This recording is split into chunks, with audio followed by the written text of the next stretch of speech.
Halo, Assalamualaikum. Perkenalkan, nama saya Lutfiatun Mazidah, mahasiswa Prodi Manajemen Fakultas Ekonomika dan Bisnis Universitas Kanjuruhan Malang. Di sini saya akan mereview beberapa materi tentang pendidikan kewarganegaraan dengan dosen pengampu saya, Bapak Ludovicus Boman Wadu, SPD MPD. Di sini saya mereview materi ini untuk persyaratan mengikuti ujian tengah semester. Nah, di sini saya akan membahas 3 bab. Yang pertama yaitu tentang hakikat dan pentingnya pendidikan kewarganegaraan. Yang kedua yaitu tentang identitas nasional. Dan yang ketiga yaitu tentang integrasi nasional. Oke, kita mulai dari bab yang pertama, yaitu tentang hakikat dan pentingnya pendidikan kewarganegaraan. Sebelumnya kita berpikir bersama ya. Saat ini kita adalah warga negara, khususnya warga negara Indonesia. Nah, apa sih warga negara itu? Warga negara adalah anggota sekelompok manusia hidup dalam wilayah hukum tertentu serta memiliki hak dan kewajiban. Lalu, kita sebagai manusia yang hidup, sudah sadarkah dengan hak dan kewajiban kita saat ini? Oke, saya ingatkan salah satu kewajiban kita sebagai warga negara Indonesia, yaitu belajar tentang pendidikan kewarganegaraan. Pada dasarnya, pendidikan kewarganegaraan yaitu belajar tentang keindonesiaan, belajar menjadi manusia yang berkepribadian Indonesia, membangun rasa kebangsaan dan mencintai tanah air Indonesia. Oleh karena itu, dari pendidikan dasar hingga perguruan tinggi, lulusan sarjana ataupun profesional, sebagai masyarakat Indonesia yang terdidik perlu memahami tentang keindonesiaan, memiliki kepribadian Indonesia, memiliki rasa kebangsaan, dan mencintai tanah air Indonesia. Dengan demikian, kita semua sebagai warga Indonesia pantas menjadi warga negara yang baik dan terdidik dalam kehidupan masyarakat berbangsa dan bernegara yang demokratis. Nah, kita kembali lagi tentang pendidikan kewarganegaraan. Apa sih itu?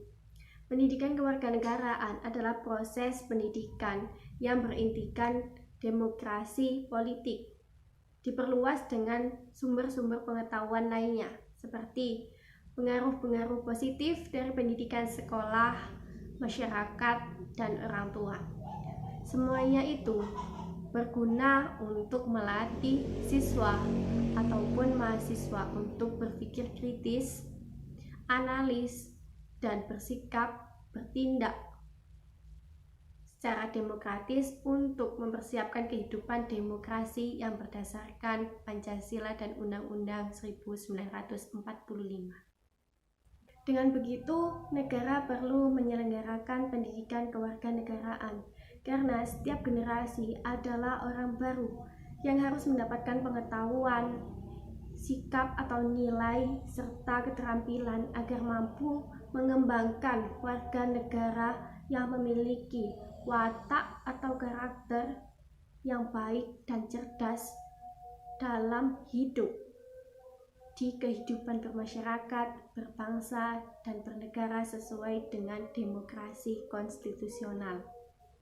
Nah, perlu diperjelas lagi bahwa pendidikan kewarganegaraan senantiasa menghadapi dinamika perubahan dalam sistem ketatanegaraan dan pemerintahan, serta tantangan kehidupan berbangsa dan bernegara.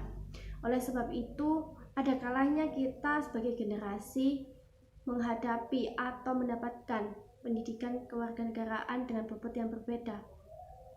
Hal itu disebabkan karena kita mempelajari hal-hal yang negara kita butuhkan saat ini. Jadi kita menyesuaikan apa kebutuhan negara kita saat ini. Nah, kita lanjut bab yang kedua, yaitu tentang identitas nasional. Apa sih identitas nasional itu? Nah, identitas nasional sendiri itu berasal dari dua kata dasar, yaitu identitas dan nasional. Nah, identitas berasal dari bahasa Inggris, identity, yang berarti jati diri, ciri-ciri, atau tanda-tanda yang melekat pada seseorang sehingga menjadikannya perbedaan dengan yang lain. Nah, sedangkan istilah nasional yaitu menunjukkan pada kelompok-kelompok manusia yang melebihi dari sekedar kelompok yang berdasarkan ras, suku, agama, bahasa, dan sebagainya tersebut. Dalam konteks pendidikan kewarganegaraan, identitas nasional yaitu jati diri, di mana yang disebutkan atau yang dimaksudkan adalah ciri-ciri atau karakteristik, perasaan atau keyakinan tentang kebangsaan, di mana itu membedakan bangsa Indonesia dengan bangsa lain. Nah, sekarang contoh identitas kita sebagai warga negara Indonesia, yaitu memiliki NPWP, nomor pokok wajib pajak, di mana itu yang menjadikan kita identitas kita sebagai warga negara Indonesia. Sedangkan yang kita bahas saat ini adalah identitas nasional, yaitu identitas suatu bangsa secara nasional kan, itu bangsa, dimana identitas nasional ini kan melebihi identitas suatu agama, ras, suku, budaya, dan sebagainya. Nah, apa sih identitas bangsa kita saat ini? Itu perlu kita ketahui. Beberapa identitas nasional bangsa Indonesia yang perlu kita ketahui. Salah satunya, bendera negara kita, merah putih. Bahasa negara kita, bahasa Indonesia. Lambang negara kita, Garuda Pancasila. Serta lagu kebangsaan Indonesia, Indonesia Raya. Itu salah satu identitas nasional bangsa kita. Jadi kita perlu mengetahui identitas bangsa kita seperti apa. Dan kita masing-masing warga negara juga mempunyai identitas. Dengan contoh tadi NPWP, KTP sebagai identitas diri kita sendiri. Ada kartu pelajar, kartu mahasiswa, dan sebagainya. Itu merupakan sebuah identitas. Sebelum kita membahas lebih jauh tentang identitas nasional, mari kita menggali sumber historis, sosiologis, dan politis tentang identitas. Nah, identitas sendiri memiliki dua jenis, yaitu identitas primer dan identitas sekunder. Nah, untuk identitas primer, yaitu identitas yang mengawali terjadinya identitas sekunder.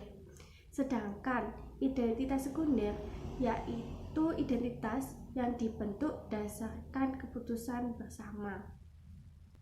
Bangsa Indonesia memiliki identitas primer atau etnis atau suku bangsa. Yang lebih dari 700 suku bangsa telah bersepakat untuk membentuk Negara Kesatuan Republik Indonesia dengan menyatakan proklamasi pada tanggal 17 Agustus 1945.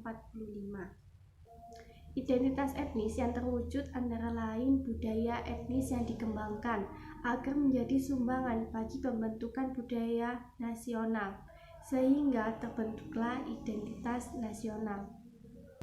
Dengan begitu, identitas nasional bersifat sekunder dan buatan. Mengapa bersifat sekunder dan buatan? Nah, bersifat buatan karena identitas nasional dibuat, dibentuk, dan disepakati oleh warga negara untuk menjadikan sebuah identitas setelah mereka bernegara. Sedangkan identitas nasional bersifat sekunder karena identitas nasional bila dibandingkan dengan identitas kesukubangsaan. Nah, identitas kesukubangsaan tersebut adalah identitas primer yang jauh lebih lama sebelum adanya identitas nasional sudah mereka sepakati atau mereka miliki. Seperti itu. Oke, kita lanjut bab yang ketiga, yaitu membahas tentang integrasi nasional. Integrasi nasional berasal dari kata integrasi dan nasional. Integrasi maksudnya yaitu memberi tempat secara keseluruhan. Menurut Kamus Besar Bahasa Indonesia, integrasi yaitu pembauran hingga menjadi kesatuan yang bulat dan utuh.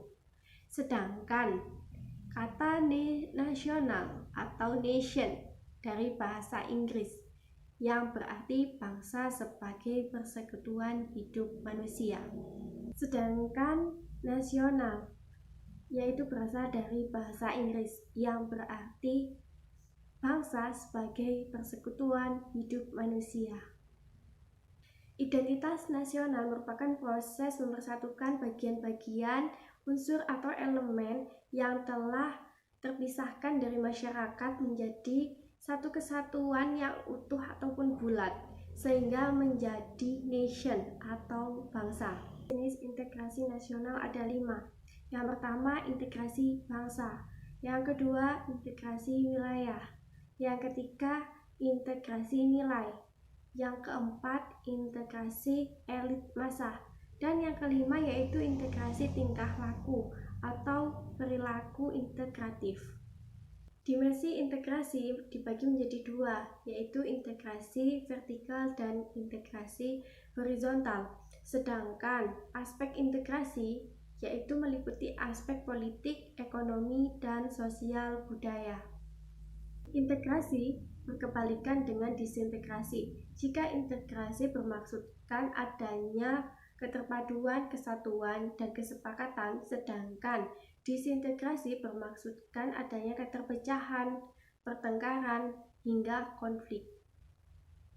Selanjutnya yaitu model integrasi yang berlangsung di Indonesia. Yang pertama yaitu model integrasi Imperium Majapahit. Yang kedua, model integrasi kolonial. Dan yang ketiga yaitu model integrasi nasional Indonesia. Nah, selanjutnya yaitu pengembangan integrasi, ada 5 strategi atau pendekatan. Yang pertama yaitu ancaman dari luar. Yang kedua yaitu gaya politik kepemimpinan. Yang ketiga yaitu kekuatan lembaga-lembaga politik. Yang keempat, ideologi nasional. Dan yang kelima yaitu kesempatan pembangunan ekonomi. Nah, kesimpulannya, integrasi bangsa diperlukan untuk membangkitkan kesadaran akan identitas bersama, menguatkan identitas nasional, dan membangun persatuan bangsa. Oke, terima kasih telah menonton sampai akhir. Semoga ilmunya bermanfaat buat kita semua. Sebenarnya minta maaf ada salah kata. Terima kasih buat teman-teman semua yang sudah menonton. And see you.